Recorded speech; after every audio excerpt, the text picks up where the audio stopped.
Seluruh jajaran direksi dan Dewan Pengawas BPJS Kesehatan turun langsung memastikan pelayanan peserta JKN berjalan dengan baik hingga pelosok negeri lewat kegiatan Dewan Pengawas Direksi Melayani di Tapal Batas Negeri atau yang disingkat DIANI. Sebagai organisasi pelayan publik, tentu BPJS Kesehatan senantiasa mengedepankan mutu pelayanan kepada peserta. Dengan dilaksanakannya program DIANI ini merupakan wujud representasi komitmen Dewan Pengawas dan Direksi BPJS Kesehatan dalam memberikan pelayanan terbaiknya hingga ke ujung negeri. Warahmatullahi wabarakatuh. Sangat senang sekali saya bisa hadir di sini. Nama saya David Bangun. Saya Direktur Kepesertaan BPJS Kesehatan. Tentunya kita mengucap syukur pada Tuhan Yang Maha Kuasa dalam rangka memperingati hari ulang tahun BPJS Kesehatan yang ke-55 dan tepat harinya adalah besok. Jadi ini satu hari sebelum ulang tahun BPJS Kesehatan. Kami dari BPJS Kesehatan diberi tugas oleh negara untuk memastikan bahwa seluruh masyarakat Indonesia bisa menikmati perlindungan kesehatan. Jadi Bapak Ibu sekalian, khususnya di Papua Barat Daya, 100% penduduk sudah terdaftar. Ya, jadi ini suatu pencapaian yang sangat baik sekali. Ini menunjukkan bahwa betapa besar perhatian negara untuk seluruh masyarakat. Jadi negara hadir untuk seluruh masyarakat. Lebih dari setengah penduduk Papua Barat Daya itu iurannya dibayar oleh pemerintah. Ya, seperti tadi barusan ketika ibu kita cek itu ternyata ibu dan seluruh anggota keluarganya sudah menjadi peserta penerima bantuan di mana iurannya sudah ditanggung oleh pemerintah. Tentunya kita tidak berharap keluarga kita atau diri kita sakit, tetapi yang jelas ketika keluarga kita menderita sakit tidak perlu khawatir kalau sudah menjadi peserta JKN. Kami dari BPJS selalu siap untuk memberikan layanan yang terbaik, dan kami harapkan juga ketika Bapak Ibu sekalian datang ke puskesmas, ke klinik, ke rumah sakit, kalau ada hal-hal yang kurang memuaskan atau kurang jelas atau hal-hal yang ingin menjadi pertanyaan, kami dari BPJS Kesehatan selalu terbuka untuk mendapat masukan dari seluruh peserta BPJS, karena dengan cara itu kami berharap bahwa kami selalu bisa meningkatkan layanannya supaya semua masyarakat sehat, dan bukan hanya sehat, kalau sakit bisa disembuhkan, dan layanan yang didapatkan adalah layanan yang berkualitas. Layanan jaminan kesehatan nasional bisa memberikan layanan yang terbaik bagi Bapak Ibu. Mungkin saya akhiri, terima kasih.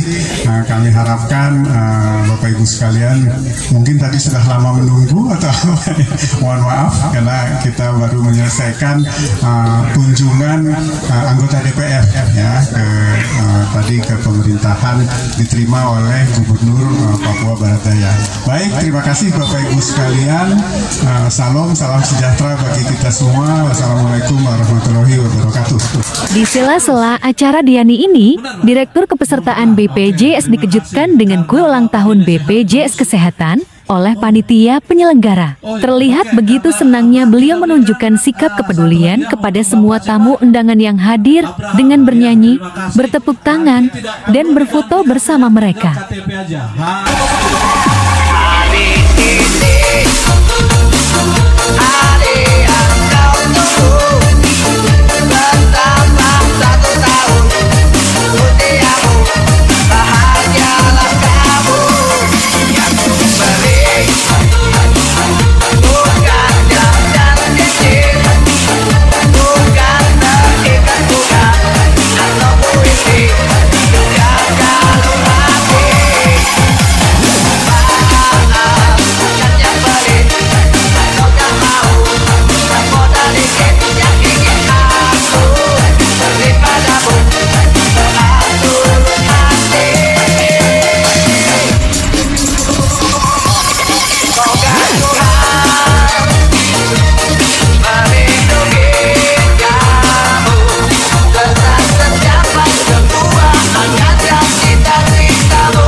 kartu JKN boleh menggunakan nomor induk kependudukan atau KTP.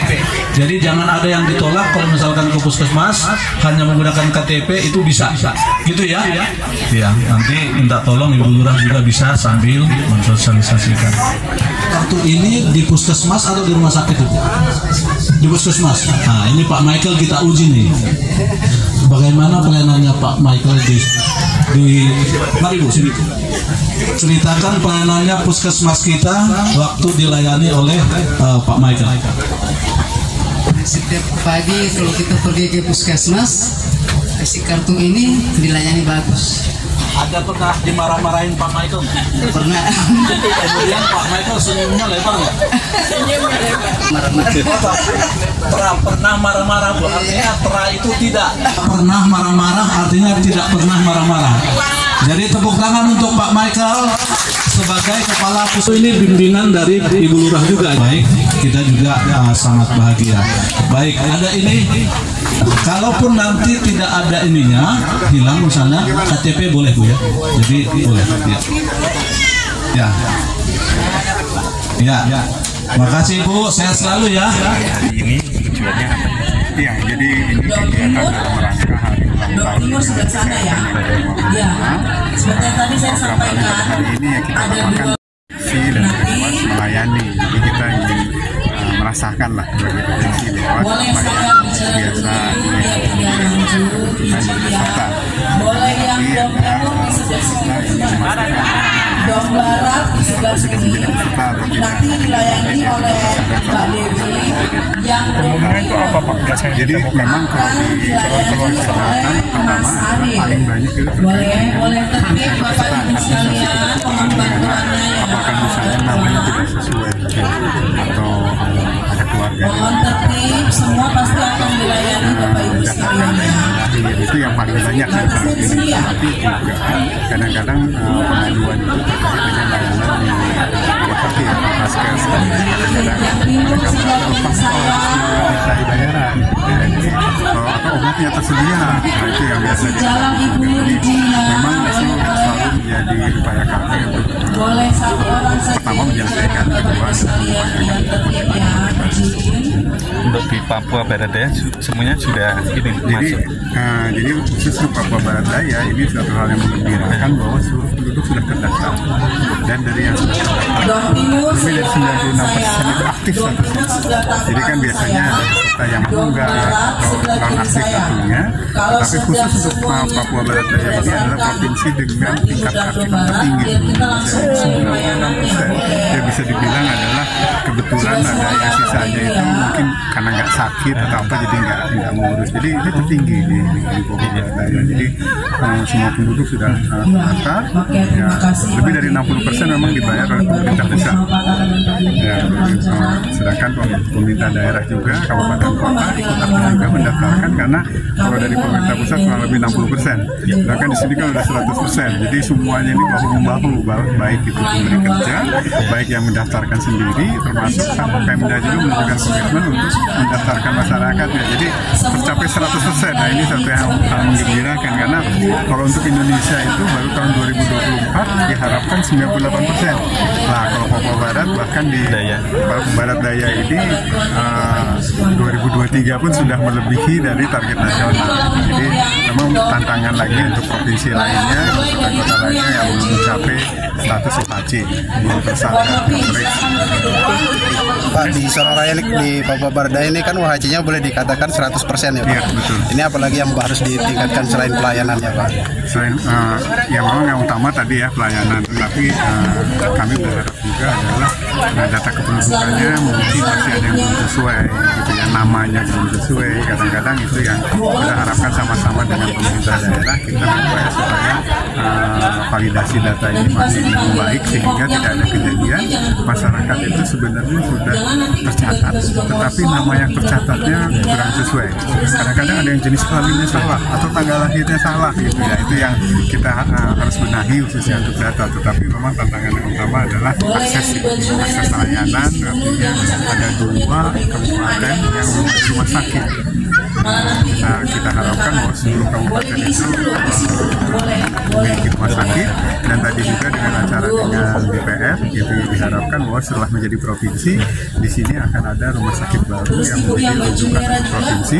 Sementara RSUD yang di Kota Sorong atau di Kabupaten Sorong diharapkan naik kelas dari kelas C menjadi kelas B. Nah, jadi dengan sudah menjadi provinsi tersendiri, kita berharap ada makin banyak kemajuan terkait layanan kesehatan, khususnya bertambah fasilitas kesehatan yang memadai bagi masyarakat, dan beberapa klinik puskesmas itu belum ada dokter.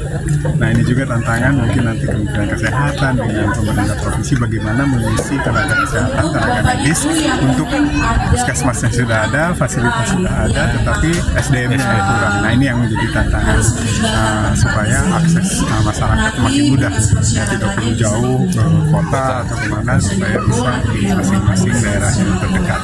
Selain tantangan SDM, Pak, ini persoalan tantangan soal fasilitas dari tingkat itu selalu Vaskes itu gimana tanggapan dari Bapak? Ya, tadi di RSUD itu tahun ini sudah dijanjikan misalnya untuk kateter, ya, kateterisasi. Itu alatnya akan datang, tapi yang kita harapkan adalah ketika alat datang, SDM-nya berbarengan juga, karena kayak tadi di RSUD ada alat yang alatnya sudah datang, SDM-nya yang belum bisa belum tersedia, akibatnya belum bisa memberikan layanan kepada masyarakat. Nah, ini memang sinkronisasi antara penyediaan alat dengan penyediaan SDM ini supaya lebih ditingkatkan lah, itu antara pemerintah pusat di Kementerian Kesehatan dengan di sini adalah Dinas Kesehatan, dan BPJS tentunya berkontribusi untuk memastikan ketika itu sudah lengkap, itu kerjasama dengan BPJS supaya masyarakat bisa dilayani, karena kan 100%-nya terdaftar di JKN, sehingga yang terdaftar ini bisa langsung akses tanpa keluar biaya lagi.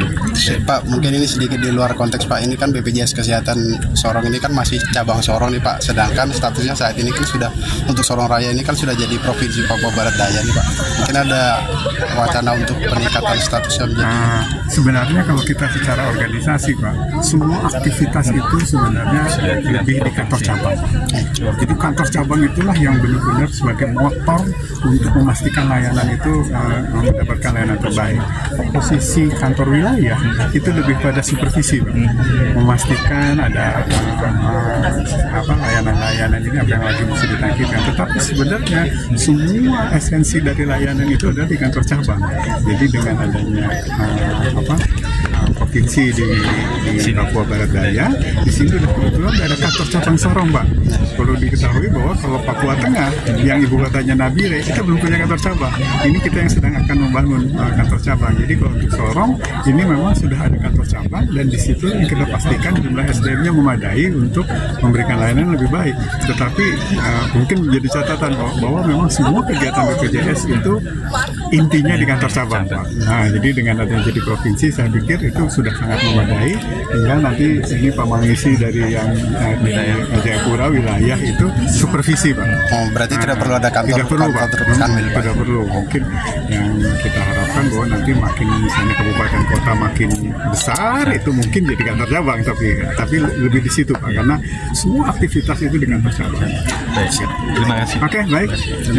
Terima kasih ya sudah menonton. Jangan lupa like, komen, dan subscribe.